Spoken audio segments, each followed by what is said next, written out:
8 kontrata para sa 7 kumpanya ang nakalista. Ang halaga pag pinagsama-sama, mahigit kalahating bilyong piso. Nagpasisid din ang Pangulo ng mga scuba divers sa Pampanga River sa Kalumpit at natuklasang makapal na ang putik sa ilalim at hindi na nakadikit ang beam sa anumang pundasyon o sheet pile support doon. At yung isa sa mga bahay doon, bahay ni Mami Peng, mga kababayan ko. Di ba? Huwag sila managot sa akin, managot sila dito sa mga tao dito. Inilabas ng Malacanang ang listahan ng 7 kontratistang nakasungkit ng mga flood control projects sa Barangay Francis, Kalumpit mula 2022. Tingnan nga natin mga kababayan ko. Sino-sino tong mga to? 2022, panahon pa ni ito shout out sa PTM Development Corp, PBB Construction Corp, Wow Builders, 1116 Construction, at si Janggong Build, mga kababayan ko. And Wow once again, mga kababayan, di ba? Yan yung mga contractor ni Dutz, mga kapatid. Syempre, ganito yan. Alam mo, kwento ko yung kalakaran dyan. Tagal-saglit lang.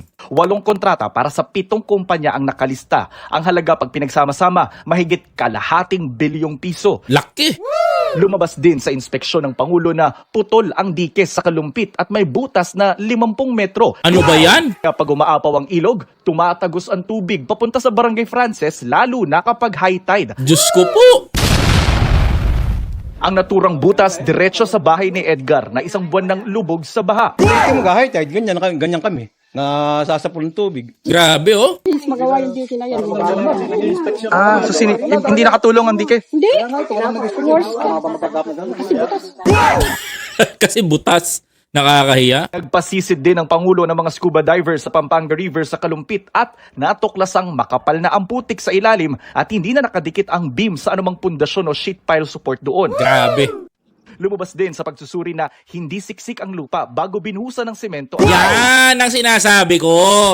Hindi ako engineer pero alam ko yung nangyari. Dike, hindi rin pare-pareho ang kapal ng semento at posibleng mahina ang concrete mixture na ginamit ayon sa pagsusuri. Kaya nakita nyo kung paano binaboy ito, mga kapatid? Ayon sa palasyo, dapat na itong ayusin agad para hindi na lumaki pa ang pinsala na ngayaabot sa 100 metro. Correct.